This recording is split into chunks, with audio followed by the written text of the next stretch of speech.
कुछ समय बाद उसकी शादी हो गई। उसके ससुर ने उसको तिजोरी की चाबी और बाकी सभी जिम्मेदारी सौंप दी। सिंदूर इसके बाद अपने पत्नी को बार बार कभी खाना, कभी चाय और कभी नाश्ता करवाते सताते रहता था। अब उसकी ससुर को इसके बारे में पता चला तो साधुपुर नाम की गांव में सिंदूर नाम का एक लड़का रहता था। वह देखने में बहुत सुंदर था, लेकिन उसकी एक आदत खराब थी कि वह खाना खराब करता था।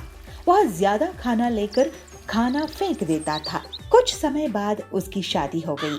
वह घर जमाई बन गया। उसके ससुर ने उसको तिजोरी की चाबी और बाकी सभी जिम्मेदारी सौंप दी और बोले, मैं अभी तक अच्छे से कारोबार चलाता आया हूँ। अब तुम्हें इन सब को कारोबार की जिम्मेदारी को निभाते हुए कारोबार चलाना है। सिंदूर ने अपनी ससुर की बातों को कबूल किया। सिंदूर इसके बाद अपने पत्नी को बार बार कभी खाना, कभी चाय और कभी नाश्ता करवाते सताते रहता था। अब उसकी ससुर को इसके बारे में पता चला तो वह सिंदूर को बोले, तुम्हें दिन भर में जो चाहिए एक बार में क्यों नहीं बोल देते? तो सिंदूर उदासी से कहता है, मैं तो एक साथ बोलता हूँ, लेकिन वो कम पड़ जाता है। सिंदूर के ससुर ने इसके बाद पकाया हुआ खाना कहाँ जाता है इसकी पता लगाने के लिए रसोई में थोड़ी नजर रखनी शुरू कर दी। कुछ दिन रसोई में देखने पर उनको पता चला कि सिंदूर की मांग के अनुसार ज्यादा खाना बनता और वह पूरा न खाने की वजह से बहुत सारा खाना फ्रिज में पड़ा रहता था। इसको देख के चिंतित ससुर सिंदूर को खाने की अहमियत के बारे में सिखाने की ठान ली। एक दिन उन्होंने सिंदूर को बुलाकर कहा, हमारे पहले वाले नौकर के बच्चे की तबीयत ठीक नहीं है, मुझे वहाँ जाना है, क्या तुम भी चलोगे? सिंदूर भी अपने ससुर के साथ जाने के लिए तैयार हो गया। अपने नौकर की बस्ती में जाकर सिंदूर के ससुर ने कहा, मैं अभी रास्ता पूछ कर आता हूँ। इसके बाद सिंदूर वहीं खड़ा रहा। सिंदूर ने एक घर के अंदर झांक कर देखा तो एक छोटा बच्चा भूख के कारण रो रहा था। उसकी माँ ने अपने अनाज के सारे डिब्बे बर्तन देखे, लेकिन वो खाली थे। यह देखकर सिंदूर को रोना आ गया। कुछ देर बाद उसके ससुर आए और उसको अपने नौकर के घर लेकर गए। नौकर के घर जाने पर उसका लड़का बीमार लेटा हुआ था। जब सिंदूर के ससुर ने बीमारी का कारण पूछा तो नौकर ने कहा, ये घर से बचा हुआ भोजन लेकर खाया था, लेकिन उसको नहीं पता था कि वह खाना खराब था। उसको खा के बेटे की तबीयत खराब हो गई है। यह कहकर वह रोने लगा। कुछ देर के बाद सिंदूर और उसके ससुर अपने घर आ गए।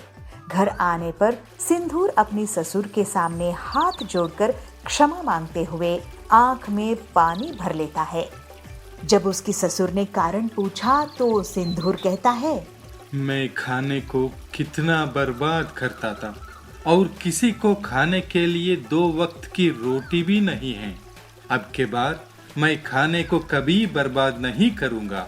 सिंदूर को खाने की कीमत महसूस होने पर उसके ससुर खुश हो जाते हैं और सिंदूर ससुर से कहता है, हमें अन्न को कभी भी बर्बाद नहीं करना चाहिए। इसके प्रायश्चित के लिए मैं अपनी हैसियत के हिसाब से हर दिन अन्नदान का बीड़ा उठाता हूँ। कहते हुए प्रसन्नता से अपने घर के पास के मंदिर जाके अन्नदान पे जुट जाता है और पुलिस की बाइक को ही चुरा कर भाग जाता है। ये सब बबलू अपनी बर्तन बाइक से देख रहा था। फिर वो तुरंत ही कालू कौवे का अपनी बर्तन बाइक से पीछा करने लगता है और उसे जोर से एक लात लगाता है। कालू की बाइक डगमगा जाती है और कालू जोर से गिर जाता है। बिलासपुर में बबलू नाम का कबूतर रहता था। वो किसी भी चीज से कोई भी सामान बनाने की हुनर रखता था, जैसे प्लास्टिक की बोतल से नाव बनाना, कार्डबोर्ड से सजावटी सामान बनाना वगैरह। ये बात उसकी माँ पीलू को पसंद नहीं थी। बेटा बबलू, तू हमेशा कुछ न कुछ करता ही रहता है, लेकिन काम की एक भी चीज नहीं करता। आखिर कब सुधरेगा तू? तेरी शादी भी तो करवानी है। माँ, मैं काम करके जितना पैसा कमाता हूँ उतने में घर का खर्चा तो चल जाता है ना। तुम मुझे ताना कब बंद करोगी? घर खर्च का जितना पैसा आता है उतना तो तू घर के सामान से फालतू की चीजें बनाने में लगा देता है। घर की पूरी बोतल्स, घर की अलमारी की लकड़ी सब बेकार गई। मैं इतनी मेहनत मजदूरी करके घर चला रही हूँ और एक तू है कि सारा सामान कबाड़ा कर देता है। माँ, मुझे कुछ दिन और दो, तुम जरूर एक दिन मुझ पे गर्व करोगी। भगवान करे वो दिन जल्दी आए, नहीं तो तू तो हमारा घोंसला ही बिकवा देगा। इस तरह से कुछ दिन और बीत जाते हैं। एक बार बबलू के घर में बर्तन दिखाई नहीं दे रहे थे तो उसकी माँ उसे आवाज लगा के कहती है, बबलू, ओ बबलू, कहाँ है तू? हाँ माँ, क्यों आवाज दे रही हो? बताओ क्या काम है? बेटा, लगता है घर में चोरी हो गई है। एक भी बर्तन दिखाई नहीं दे रही है। चल हम पुलिस स्टेशन में कंप्लेंट करते हैं। नहीं माँ, बर्तन कहीं नहीं गए हैं। आओ अपने घोंसले के पीछे चलो, मैं तुम्हें दिखाता हूँ। फिर बबलू अपनी माँ को घोंसले के पीछे लेके जाता है और वहाँ बर्तनों से बनी एक मोटरसाइकिल दिखाता है और बबलू कहता है, माँ ये देखो, है ना कमाल की चीज। अरे नालायक, ये क्या कर दिया तूने? अब मैं घर का खाना किसमें बनाऊंगी? ये बर्तन की बाइक कौन चलाएगा? तू तो मुझे बर्बाद ही कर देगा। तभी वहाँ सुंदरी आती है। अरे पीलू, ये बबलू को क्यों मार रही हो? इसने ऐसी मोटरसाइकिल बनाई है कि सब इसे देखते ही रहेंगे। नहीं सुंदरी बहन, ये बबलू पता नहीं कब मुझे तंग करना बंद करेगा। जंगल में कालू कौवा मोटरसाइकिल बाइक्स चोरी करता था। घर से या बाजार से वो बाइक चुराने में कामयाब हो ही जाता था। पक्षी उसकी कंप्लेंट लेकर पुलिस बाज के पास पहुँचे। इंस्पेक्टर बाज जी, हमारी बाइक रोज चोरी हो रहे हैं, आप कुछ कीजिए ना। औजार तो मेरे 5 साल में बेटे की बाइक भी चुरा के ले गया। मैं तो लुट गया इंस्पेक्टर भाईजान। हाँ, लगता है ये काम कालू कौवे का है। एक बार हाथ लग जाए तो मैं उसे बड़ी जेल में डलवा दूंगा। लेकिन उसके लिए आपको कितना टाइम लगेगा इंस्पेक्टर साहब? इतने दिनों में तो वो सारे जंगल की बाइक्स चुरा लेगा और किसी के पास मोटरसाइकिल बाइक्स नहीं बचेंगे। हाँ, बंटी जी, कालू को जो कोई भी पकड़वाने में पुलिस की मदद करेगा, मैं उसे सरकार से 50,000 का इनाम दिलवाऊंगा। इस तरह से सभी वहाँ से चले जाते हैं। कालू ये सब दूर बैठकर सुन रहा था। ऐसा क्या, मुझ पर इनाम? अब मजा चखाऊंगा इन पुलिस वालों को। मैं इनकी ही बाइक चुरा के भाग जाऊंगा और इन्हें पता भी नहीं चलेगा।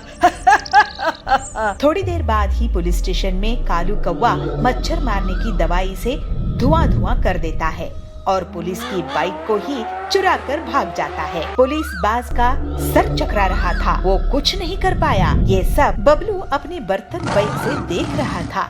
फिर वो तुरंत ही कालू कौवे का अपनी बर्तन बाइक से पीछा करने लगता है और जल्दी ही बबलू कालू की बाइक के पास पहुंच जाता है और उसे जोर से एक लात लगाता है। कालू की बाइक डगमगा जाती है और कालू जोर से गिर जाता है। बबलू अपनी बर्तन बाइक से कालू को पकड़ने में कामयाब होता है और फिर उसे पुलिस स्टेशन लेके आता है। अरे ये क्या, ये कौन सी नायाब बाइक है जिससे तूने मुझे पकड़ा है? ये मेरी स्पेशल बर्तन बाइक है। ऐसी बाइक तो मैंने पहले कभी नहीं देखा। और अब तुम ऐसी बाइक को क्या, कैसी भी बाइक को नहीं देख पाओगे, क्योंकि अब तुम जेल में पड़े रहोगे। फिर अगले दिन पूरे जंगल के सामने बबलू को पुलिस के द्वारा पूरे 50,000 का इनाम दिया जाता है।